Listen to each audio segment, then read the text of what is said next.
Hello, this is Kai Marie, and welcome to the Healing Element podcast. So happy that you decided to join me this evening. I have a very special guest with me today, Greg West. He is founder of Felons with a Future.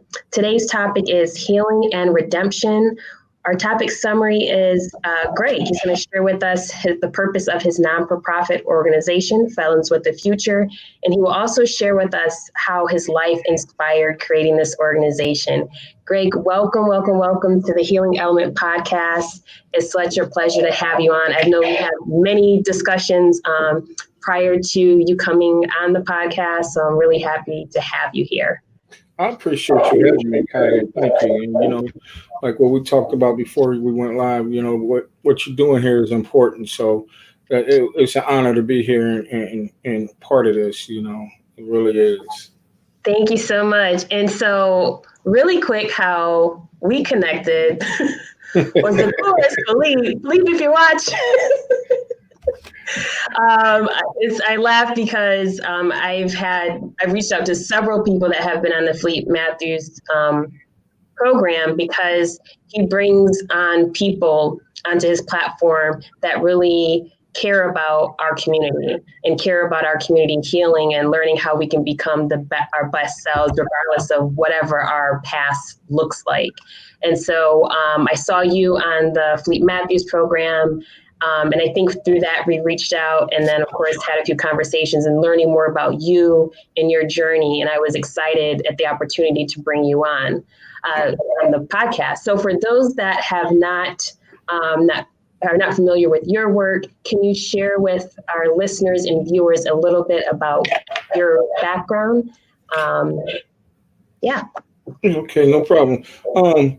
It's I try to be as transparent as possible because I believe that's the best way to reach people. A little bit about my background. I'm from Dayton, Ohio. Grew up in between here and a little city, it ain't really. It's a city called Dania Beach, Florida, down in I would go back and forth. I get in trouble here, they send me down there with my grandparents. I come back, get in more trouble and stuff like that. But I grew up, basically at that time what we considered middle class. My mother was working full time, going to school.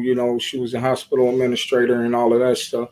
But somehow or another, I gravitated towards the streets because like one of the things that we talk about on our in our lesson plan and also on the podcast that I launched and stuff is the different stages of trauma that each of us gone through. And the trauma that I went through is realizing that life wasn't what it was, sent me to a life of crime. And I gravitated towards the streets, even though I was still considered a model. Well, I ain't gonna say model student, but a very smart kid. I was in honors classes, but it was something about that lifestyle out there because the easy money, the fast money, and all that seemed much more accessible to me.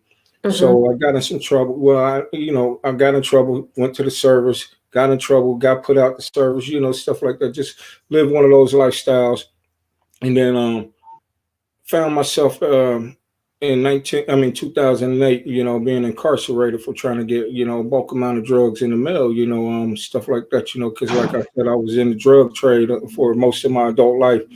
And at that time when I got locked up, I've been involved with a labor union for years. It was like I say, I've had so many good things happen to me, but yet and still it was something about that lifestyle that was, just calling me. But while I was laying there in the penitentiary, I got involved with some spiritual stuff, reading a lot of spiritual material, working on my, and I started saying that, like, this wasn't the thing that I really wanted to do, and I was finding myself asking, how did I get here from the background I had? And, stop telling myself so many lies about I didn't have any positive male role models and stuff like that. And I came up with the ideal of maybe if I started a program that would help other people like myself when I got out to work on becoming business owners that might keep them out too. Because, like most of the people I know who were involved with the drug trade, and stuff like that, very good business people. You have to be, to do that, and it's just sad that we never had an opportunity to have people to come in our community and show us how to really run businesses properly and positively. But Right. we had a lot of people show us how to run a business illegally. Mm-hmm. But the same tenets really apply to both sides. You got to know, you got to know your customer base. You got to know your inventory. You got to know how to buy low, sell high. You got to all of that stuff. And I Mm-hmm. was thinking, like, how do we do this? How could I do that? And I came up with the idea that maybe if I show people how to become a business owner, saying that might be one of the things that keep us from returning back to institutions. And the name that came up when always, was called Felons with a Future. That's, but even back then, when I came up with that name and it just seemed right for me. And was so crazy, kind of. I remember going to the SBA when I was first, thinking about doing this stuff because Mm-hmm. it took 10 years from the time I got home until 2020 to really launch it. Because Mm-hmm. I was working and got kids, putting them through school and stuff like that. And because of Corona, I was able to settle down, sit down for a while, and really start working on this. I needed something to do because I couldn't go out and do what I usually do. I was working my full-time job, but I also own a for-profit business where I Mm-hmm. record, 12-step events and stuff like that. And with Corona, I couldn't get out and do that anymore. So I started really working on doing this, and that's when this came to fruition. And like I remember, like I was saying, going back to the SBA, I remember going to the SBA and asking them to help me formulate this. And when I told them the name, they was like, maybe you need to change your name. I'm like, no, you know. Oh. And what I got in touch with later on is sometimes you have to stand up for what you believe in. Don't go by, because if I keep bending with the wind when everybody else says, oh, that's not a good name, no, it's Mm-hmm. not. Because I believe this is really something that will attract, restore citizens, returning citizens when they hear Mm-hmm. fellas with a future. Because, we get locked in and believing that once we get that prison number, once we not even you don't even have to go to prison. Once you get a felony on your record, we believe that we get locked in that faulty belief system that our lives are over. Might as well keep doing what Mm-hmm. we're doing, and so like that's where I came up with the name. But like I say, I finally launched it, in July of this year. I filed my paperwork, did everything. Um, and what it is, we're going to have our pilot class in January if everything works out. As far as like if the a community center where we're housing it at are allowed to have more than because we you know where we can have classes without the state violating Mm-hmm. the state mandate. But Mm-hmm. what we do is we run a 12-week class where the core of it is really working on the thinking, because we don't want to set anybody up for failure, just teaching them, how to become business owners, but they still had the same thought patterns and the same distorted thinking that they did that led them to the life of crime and everything like that. Because, the Mm-hmm. first thing that will happen, and I know even from my experiences, is sometimes the first thing that pops up when things aren't going the way I want to is I know how to get money. Right. So, Right. so we're working the core of it out of the 12-week class is working on the thinking, Mm-hmm. healing from the trauma. One of your guests that were on here before, Brandon Jones, he was nice enough to give me, you know, the curriculum that we have and told me I could adapt it to what I needed it for, and that's what we did. So Amazing. we work on the healing of the trauma that, like I said, that sends people to the streets, than the trauma that we go through while we're in the streets. Because that's, Mm-hmm. whether we believe it or not, we have to teach our minds to adapt to all that stuff out there, man. Nobody, really wakes up and knows how to do all the things that we do when we're out there. And then, and there's some traumatic stuff that goes on, the fights, the shootouts, the raids, all of that stuff. And we Right. learn how to stuff that, and we never learn how to heal from that.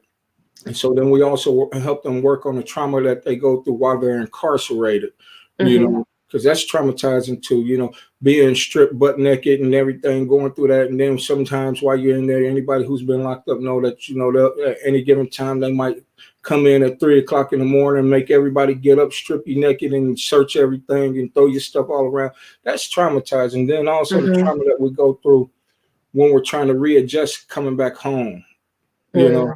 And, Mm-hmm. and so we're really working on the thinking process and teaching us how to heal from that, so that when we do face adversities when we get out, we don't revert back to that old way of thinking. We So maximize. important what you've what you've laid out. And what's the website for those that are listening that they can go and check out your website The to go web, there to see what you're doing? right. They can find it at felonswithafuture.org.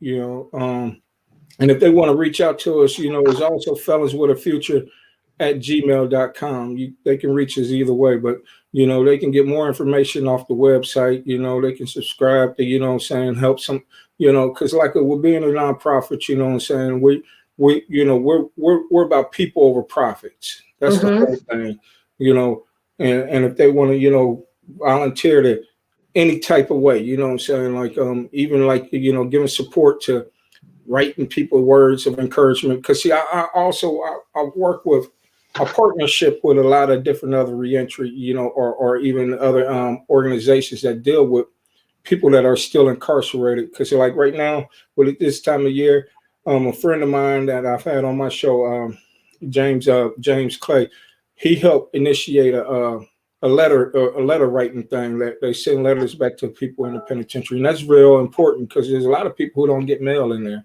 Yeah. And so it's just if they can't help out by being local and they want to find ways that they can help, they can reach out, and I can even hook them up with people like that who have the letter writing campaigns or stuff like that. That's so important because just being away from your family, from everyone that again, that's just building on top of the trauma that already existed there before even before even being incarcerated. So I wanted to talk to you a little bit when you said that finally kind of the lights kind of went off for you about I need to start making changes. And you said then you realized I got to make some changes in my life to produce different outcomes. Was there something? Was it just there's that old saying like you just get sick and tired of being sick and tired? Was it kind of that kind of an awakening, or was it just that you felt what I deserve better, I can do better, or was it through what I noticed that I didn't have X in my life growing up and that led me here. Maybe I can begin to make changes to help other people. Because what I've noticed is that sometimes we're able to make changes in our own lives when we realize it will help other people. And then we can't really see how it maybe directly impacts us yet, but we can kind of pull things together if we can see how it can help someone else. So what was your process to thinking like, this time I have to make some concrete changes? Right. And that's a good question. And, talking about that, it was really not just one specific thing. It was a series of different things, like at that time when I was incarcerated, 2008, my fifth child, the mother of my fifth child was pregnant at the time. I'm sitting there and I'm looking at, like most of my friends, they had gone back and forth to penitentiary, when we were young, 19, 18, 19, 20, because like I said, I'm in the generation of the first time crack dealers, and stuff like crack, when we were teenagers, crack hits. So, it took a whole bunch of people out of my generation, getting high, going back and forth to jail, or even getting killed. And most of my friends that I ran with in the streets, they were going back and forth to penitentiary like when we were 18, 19, 20, 21. And I had never been, I had never been to prison. So I was 35 years old when I went to prison for the first time. So I'm thinking like, okay, this can't be what I need to be doing, because I had, so much freedom that I was used to.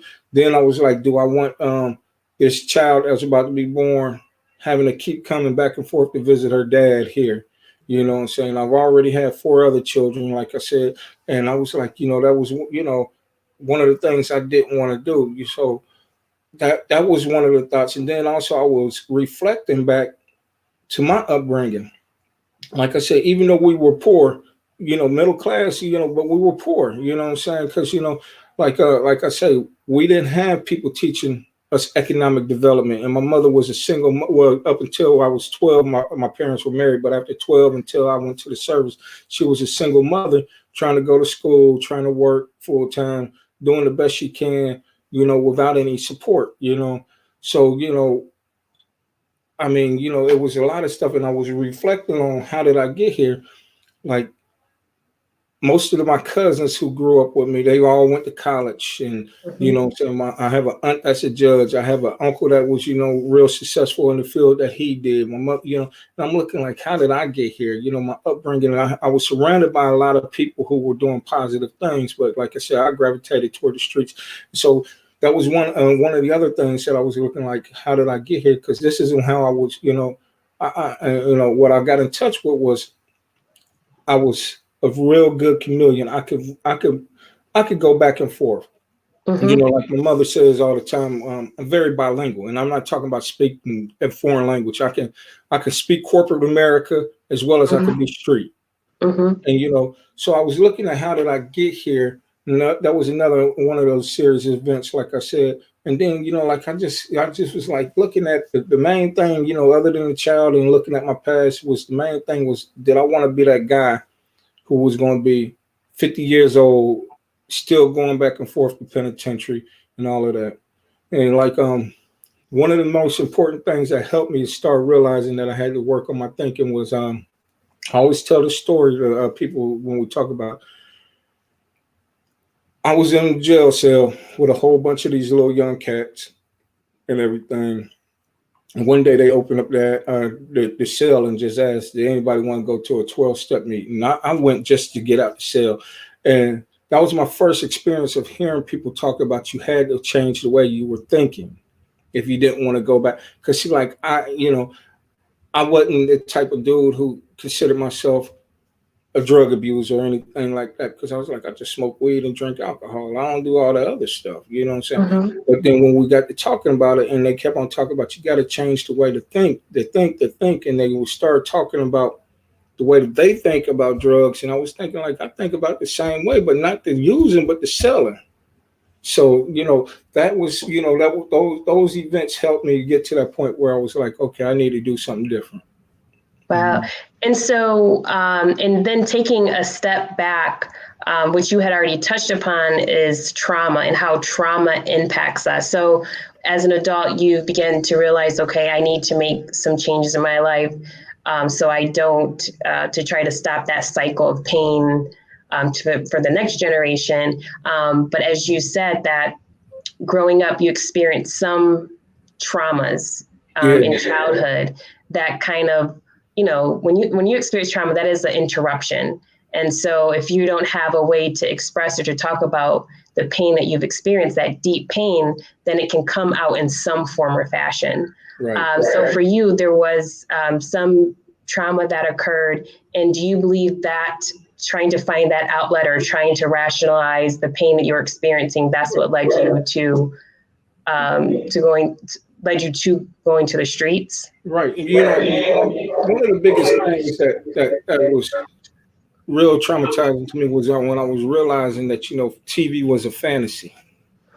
See, you know, the media will portray what a happy family is supposed to look like, and they will also, you know, what I'm saying that money is going to change everything. And like I said, my mother was working hard to do what she could, but there was times that we didn't have lights in the house.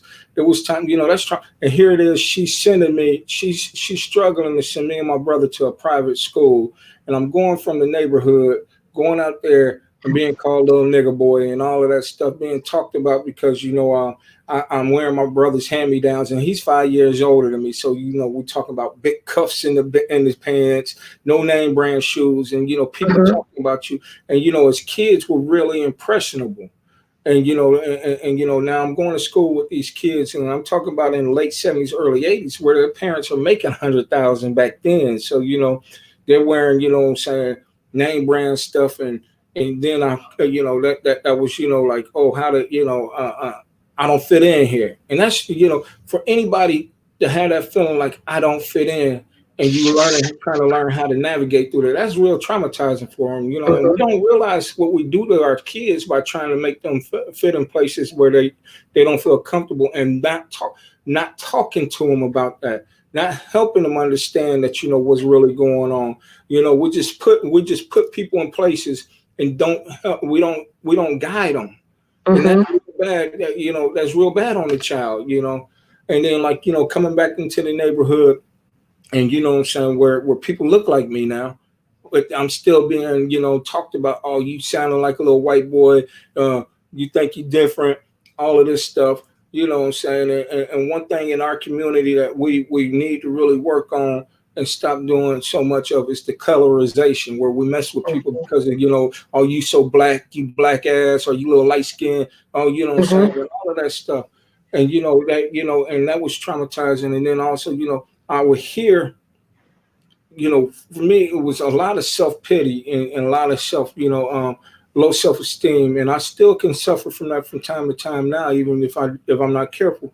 I would hear so much about how smart you are and all that, but I didn't feel like that because, like I said, I'm looking at other kids and I'm comparing myself to them instead of learning how to embrace myself.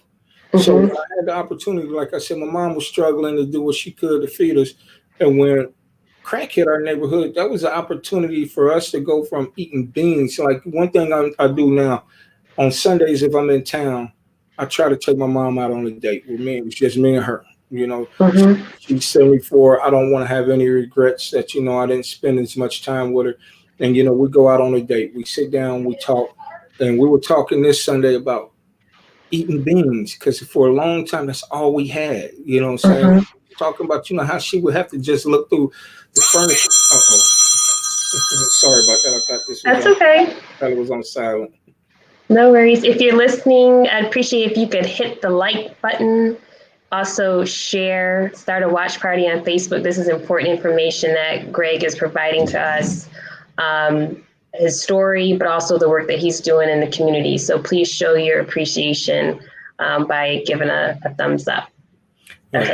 And I got in touch with when I'm doing these dates with her, and she was doing the best that she could. Because she like when you watching other people's parents and you comparing their lives to what you're living, you'll start gaining resentments towards the people who love you the most and who are trying to do, and I wasn't realizing that she was just doing the best she could. And I was thinking that, what I'm saying, I was being punished. My life was so messed up and all of that stuff. And, and we talked about it. And that's part of the healing element where I can do that, where me and her go sit down and talk and everything and just enjoy each other's company, So, so like I was saying, I had the opportunity from going from lights not being on, sometimes having to keep the gas oven open just to keep us, warm at night, wearing hand-me-downs, to now all of a sudden this new drug shows up in our neighborhood. And we go from, I'm talking about in one summer, being a little poor kid to having more money than I've ever seen at a time, you know what I'm saying? And then it was a lot of violence that went with that. So, I jump out of the traumatization of, what I'm saying, of the childhood trauma straight into new trauma, because now I'm trying to learn how to navigate into a man's world or a man's world in the underground, not even in the legal world, and still trying to go to school, still trying to do that. And, the violence that comes with it, the degradation that you put yourself through, all of that stuff that comes with it. And it was just like, wow, So, yeah, it was just some.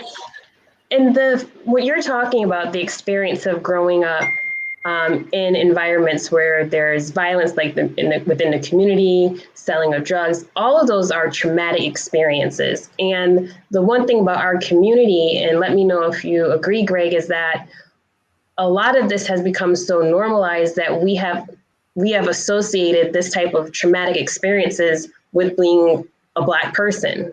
So therefore, we don't really talk about it as this is a trauma that I experienced growing up, seeing my best friend get killed or multiple friends getting shot, selling drugs. That whole conversation is just so many, especially of our young Black men can relate to that it becomes normal. So no one is really sharing their feelings and saying, this is how it impacted me. So through your story and the work that you're doing, have you seen that you're able to have that conversation with Black men who have had these experiences, say, no, it's not that you're a bad person that this happened.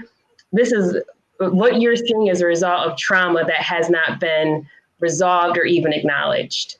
Right. And, something that Philippe says all the time that really, speaks volumes to me, where he talks about, what I'm saying, nothing's wrong with me. Something happened to me. Right, right. And I I have to love get that in touch quote. with what happened to me, And like what you were asking, like, yes, that's one of the things, because it has become normalized for that. And like I'm still able to reach some people because, one, I still have a lot of, street mannerisms, even though I mean, I'm not talking about the saggy pants and all that, but just the vocabulary, how I can talk to them with the rawness that they can understand, and Mm-hmm. it helps, So I have been able to reach some people, like I'm, even before I started this, I was in the union hall that I belong to.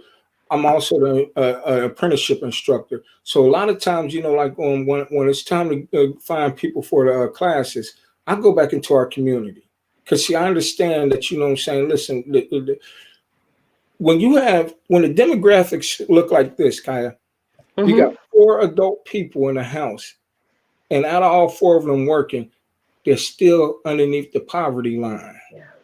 And you can take one person in that household and bring them in as an apprentice. And then that first year apprentice goes from, what I'm saying, they're making $17, $18 an hour. And in 3 years, they're making anywhere from $24 to $30 an hour. You just change the dynamics of a whole family. And usually Mm-hmm. what happens is like one or two of their cousins or brothers or friends will be like, oh, well, they seen them doing well. They'll come in. So I deal with a lot of people with that come from the culture that I help, I help them people become like that, not directly, but my Mm-hmm. generation, we did that to them, we showed them that. So I mentor a lot of them even after they get out of the apprenticeship class. I'll get calls at 2:30 in the morning, like, man, look, I'm going through it with my girl, or I'm going through it, this, that, the other. And I have to talk to them, because that's what I owe that generation. That's what I owe the people, that's what I owe my community.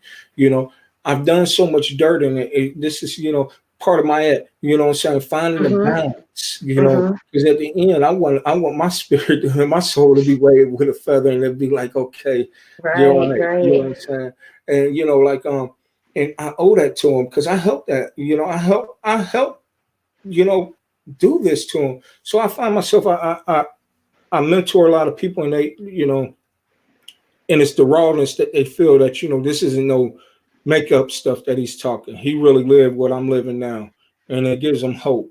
You know, and the fact is that I don't try to preach to them. I just talk about what I've been through, and I don't even try to give them. I try to give them a outlook of what their life can become. But like even if they don't choose to go that way that I would like to see them go, I still don't cut them off. And that's what a lot of them appreciate. And then years later is when that light might go off, like with me. A Mm-hmm. lot of Right. times when I work with people, I remember my own story. That's how come, I remember what all I went through before I finally said, oh, okay, enough is enough. Mm-hmm. So, yeah. Mm-hmm. So, Yeah, go and ahead. so when you were talking about, reaching out to the men, and you're working with men and women, Yes. so the men and women that you're working with. A lot of times, as you said, if there's not a lot of people that are, you have a lot of people living in the household, let's say, but there's not enough food to eat, right? So you have to make do. And so you have a lot of young people that are taking on adult responsibilities, trying to figure out, how do I make sure my younger siblings eat? How do I make sure I eat? How do I reduce the stress on mom and dad, or mom or dad?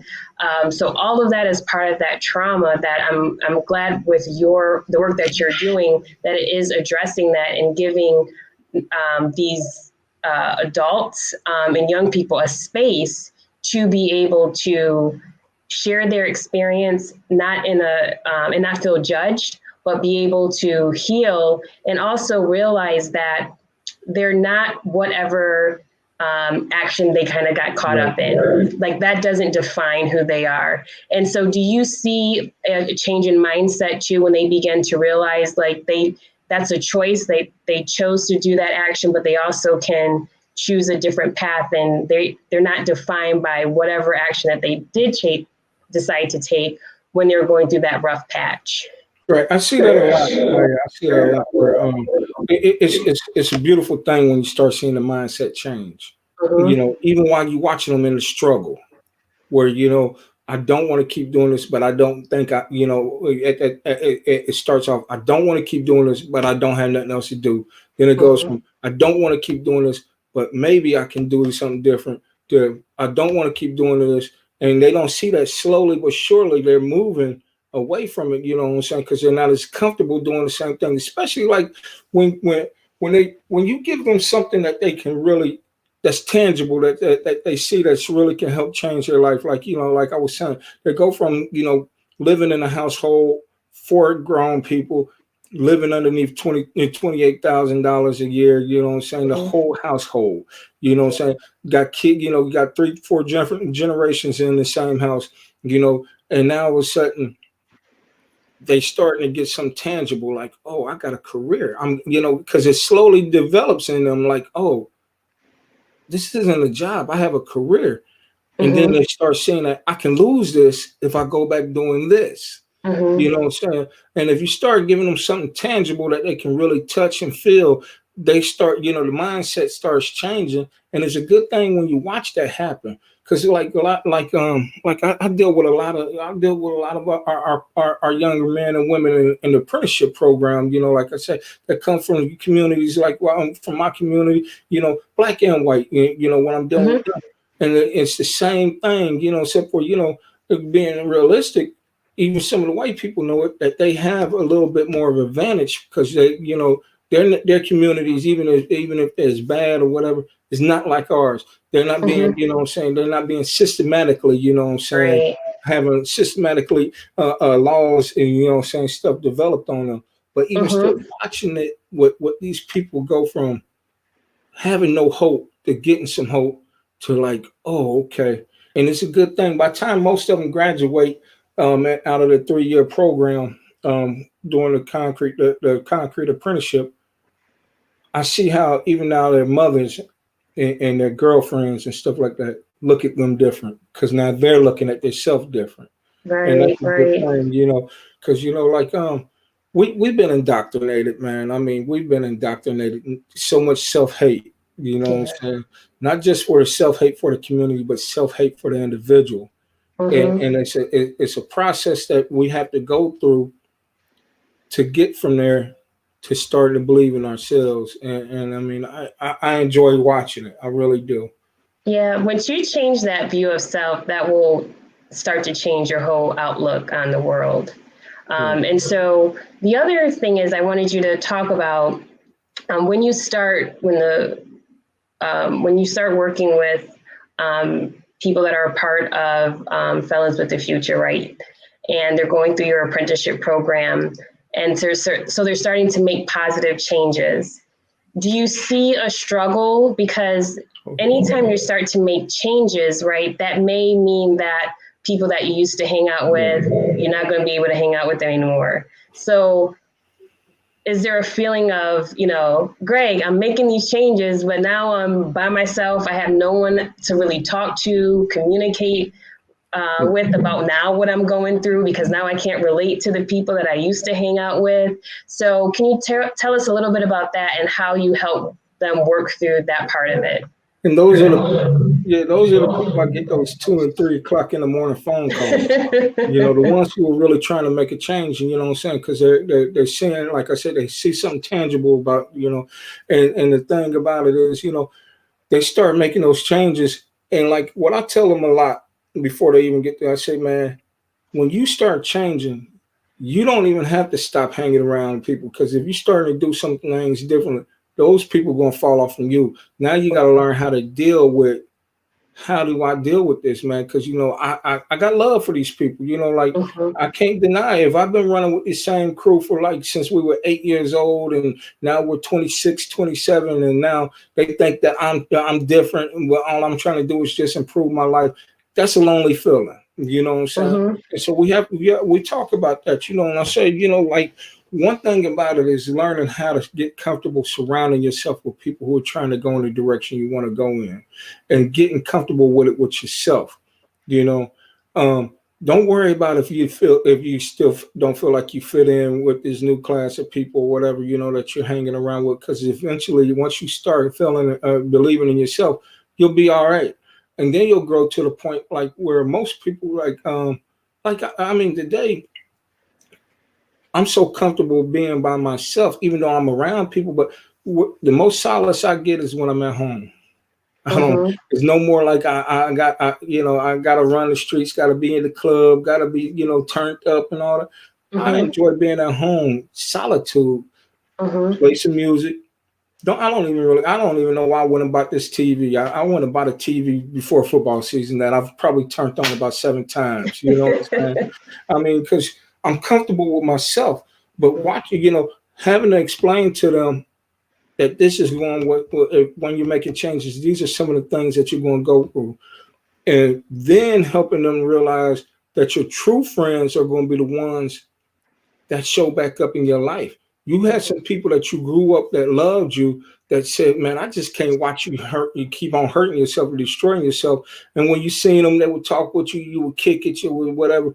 But you know what I'm saying? They just couldn't keep on watching you. And once you start, you know what I'm saying? I said your true friends are going to be the ones who pop back up and still support you through all of that, whether you realize it or not. They were supporting you through your worst times. You know, Right.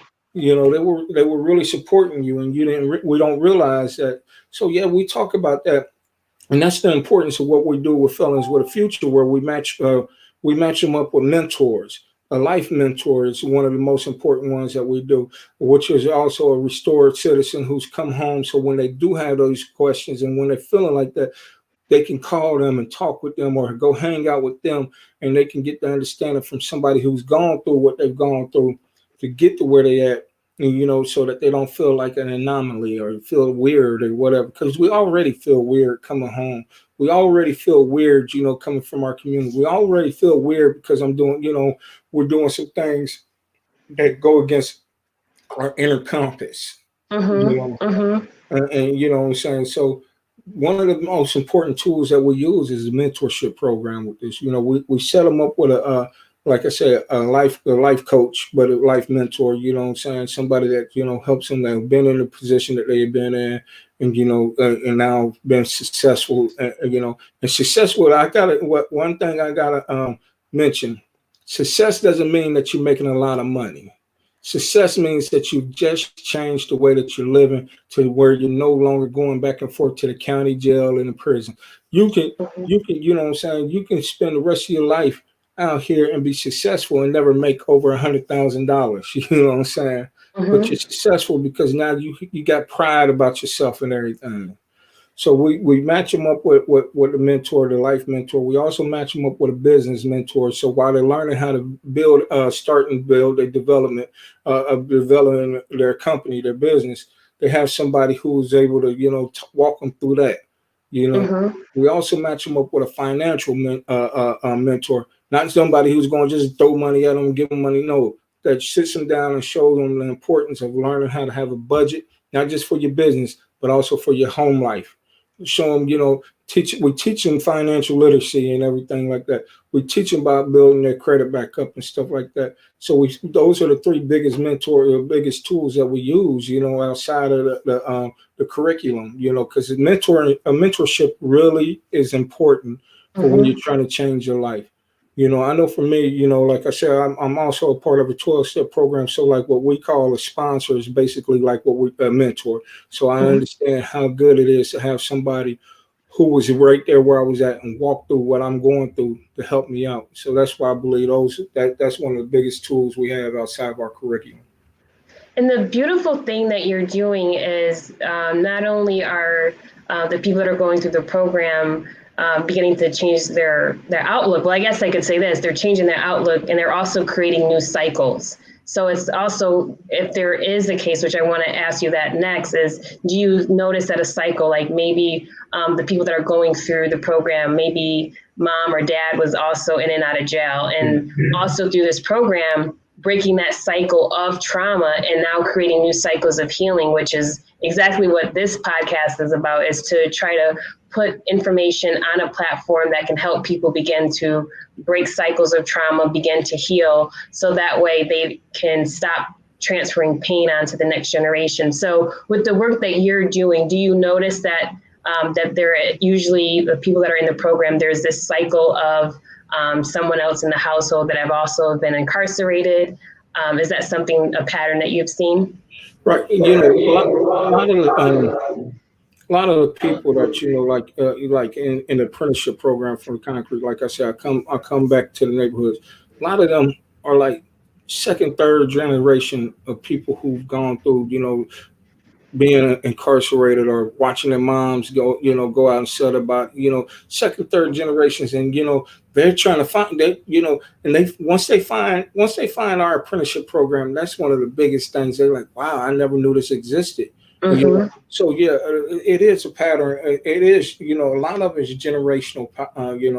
Generational trauma passed down, from one generation, and it is a pattern. It is a pattern, and breaking that cycle is so important.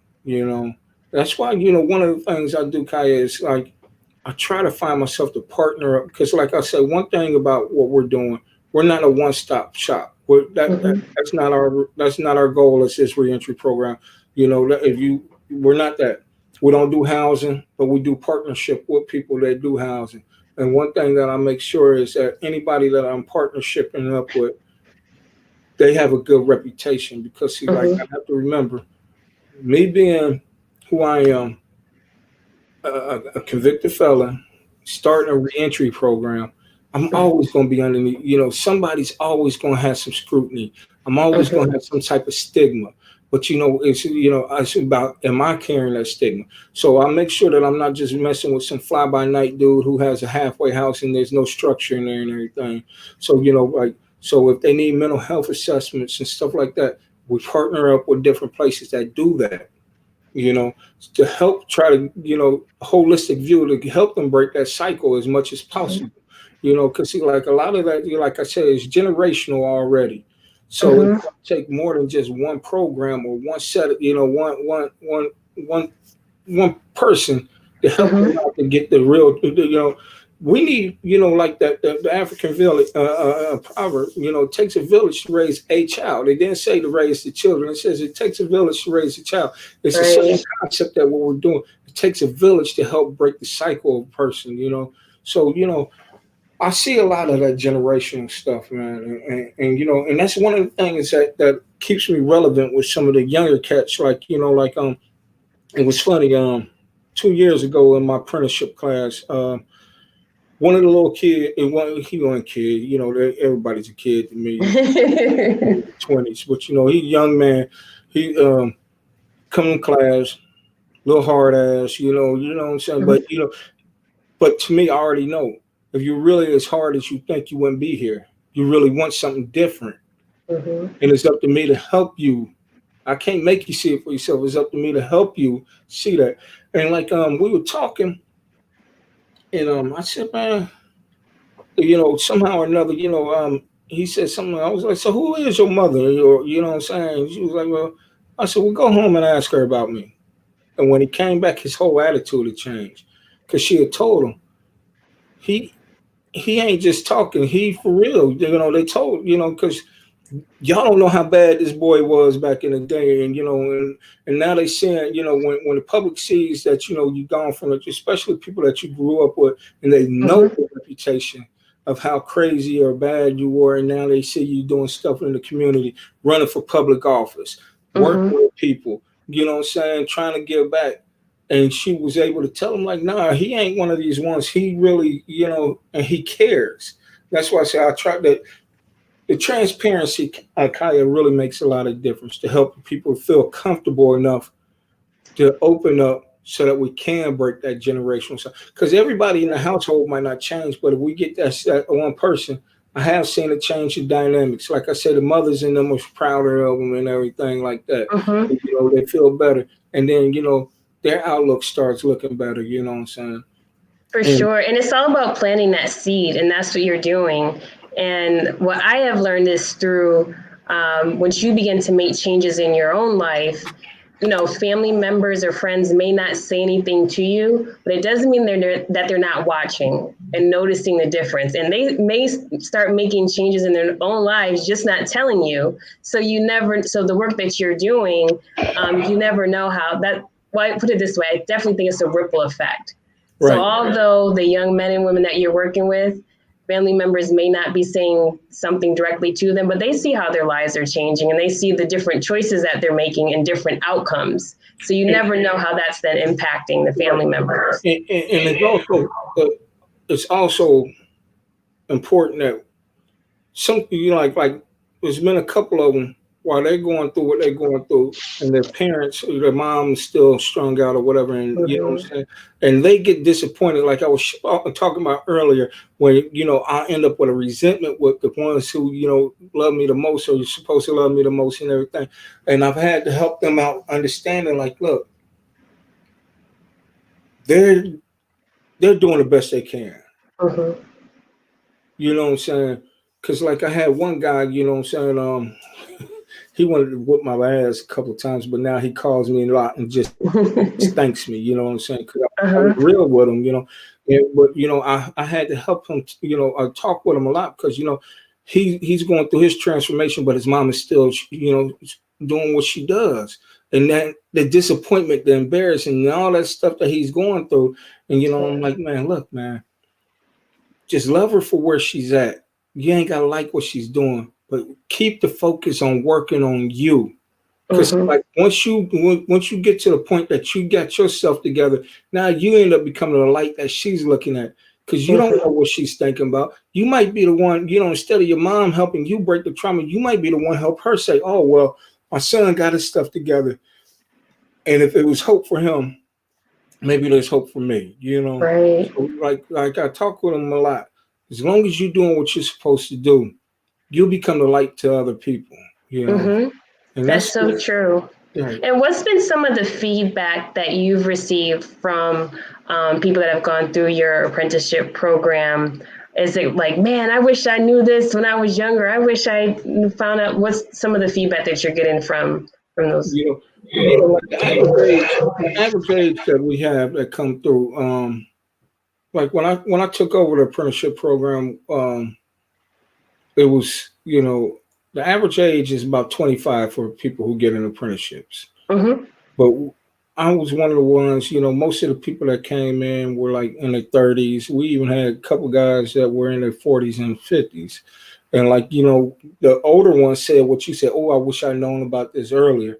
Younger ones are just, they just amazed that, that they can walk in the door with no skills at all and like make $17 an hour on their check and that's not counting the benefits that they get. Because see, like when you add in their health insurance and their pension and their annuity and everything else, the contractor is paying, basically they're making like $31 an hour as a person who walks, and they're like, wow, you know what I'm saying? Ooh, and the feedback I get after, after most, the ones that stick it out, and graduate is like, my life has changed. I have a career. The feedback is like, thank you. Basically, and and it's a tough thing because like we might start off like with like 21st year apprentices.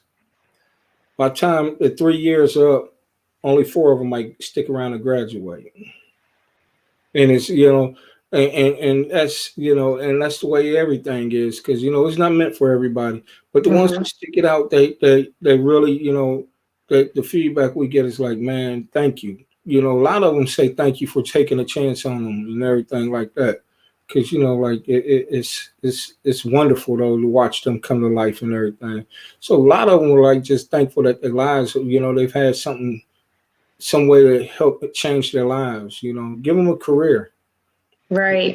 And I think you said this earlier also, that glimmer of hope, because so many times we have so many people that have grown up in situations where like that little glimmer, that little light was for the most part kind of stomped out when they were young. Right. And so they kind of feel like, I have this lot in life and that's what it's going to be. So for someone to come in and say, no, it doesn't have to be that way, that can mean the world to anyone. And like what's funny is like when a lot of the people that like I said, I go to places like reentry programs, the county ran reentry, state ran, when I'm doing when I'm doing recruiting for classes, I go Mm-hmm. to like the probation offices. I go to places, and like the first thing they ask is I have a felony, or even when they get coming in with off the streets, I heard about it. They say I have a felony, and I tell them me too. You know, and what I tell them is like, look, where I'm at right now, as far as like dealing with the union, you can do that too, even with a felony. You Mm-hmm. know, I went from this guy who was, on the job sites a lot of times, even though my work skills were good, my attitude, because, that distorted thinking, you know what I'm saying? I became real cocky and arrogant where people were like, man, get this dude away from us because he's on one. To when I started really working on myself, to people wanted me on their job sites, that people started trusting me to run their job sites, to people, and now for the Dayton area, I'm what they call a business representative, which means that this office in Dayton, I run the whole area. Wow. I'm in I'm in charge of the organizing. I'm in charge of getting people finding jobs and all of that. And I let them know like, yes, with your felony, you're looking at somebody who who has a felony, who has been to prison and doing Mm-hmm. this. It's all and that's that glimmer of hope that gives them. Because like Mm-hmm. it's funny when I go to certain places and talk about the program, and the first thing that goes up when they raise a hand is like, well, I got a felony, man. What? And a lot of times I don't even say nothing. I just say 579-298. I give them my prison number and I let them know. And now this is where I'm at. And and I stress with them a lot that yes, you're gonna have some pitfalls, but it's up to you to do the work, And that's the Mm-hmm. importance of a lot of that's the importance of having a program like Felons for a Future, you know what I'm saying? Because the lessons that I learned how to deal with them in the apprenticeship program is carrying over to talking, when I'm doing the talking with people, for the Felons with a Future program. Like, because we're about to start doing our opening up our application process this month for our January class. And it's important that they know that no matter where you've been at, you can, so you can, and they see it now.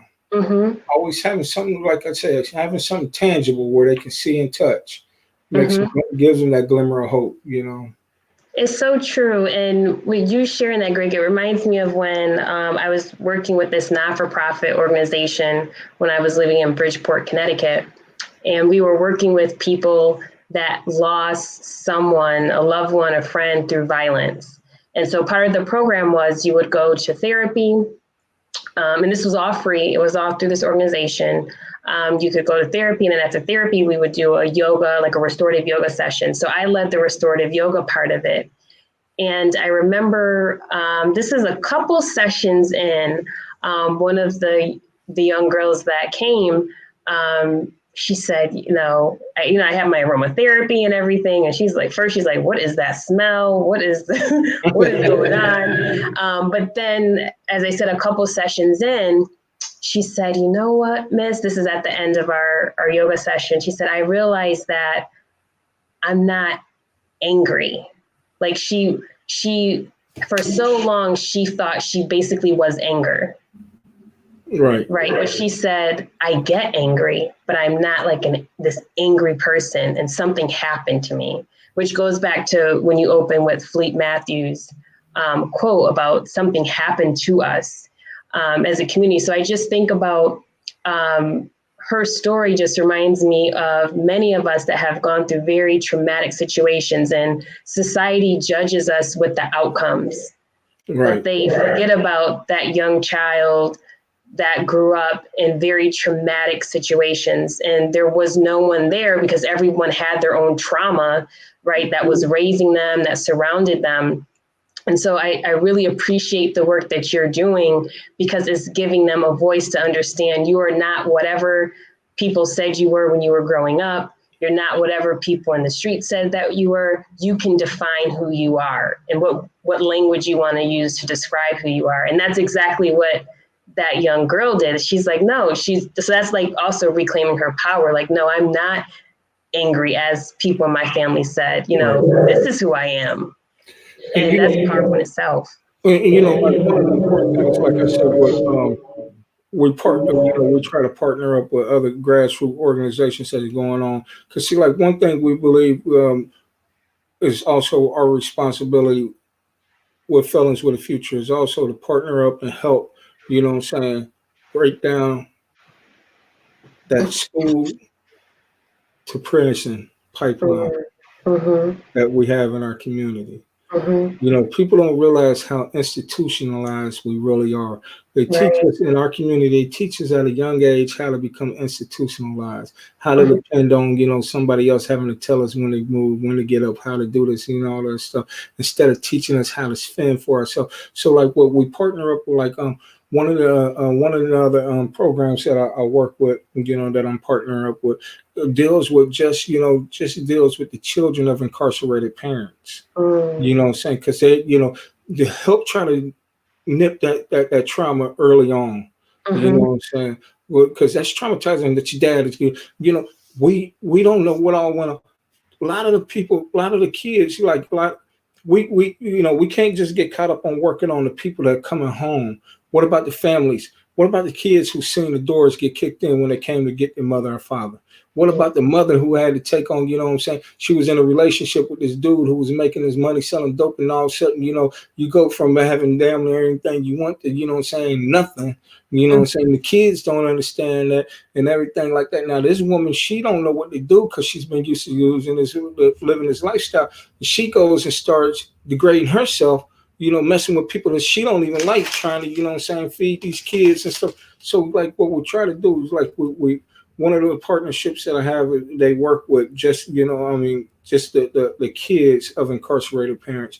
Then I've had females who, I think two of them might have got in touch with you. I don't even know or not. I gave them the information. Right, Yes, I definitely have to follow back up for sure. right. I definitely want to connect.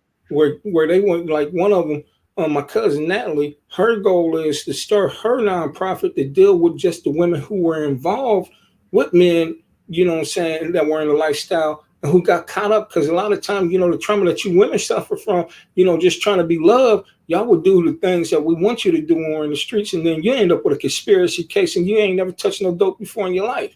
You end up, and all of that stuff. So, like I said, I'm working with people who are working with just women. I'm also working, with a lady named Alice. That's Mm-hmm. her thing. She's a female pastor. That's her thing that works with women who've been incarcerated. So, these are people that, like I said, the grassroots organizations that I partner with helps when they walk out of our class, that they still have other places to go, even while they're in our class, to help them with, because we're not a one-stop place and we're not trying to be, but we're Right. just, we're trying to get them in touch with the people that they need to be with. Because, what people don't realize, when I got in trouble and I went to penitentiary, it affected that ripple effect that you were talking about. It affected Mm-hmm. a lot of people.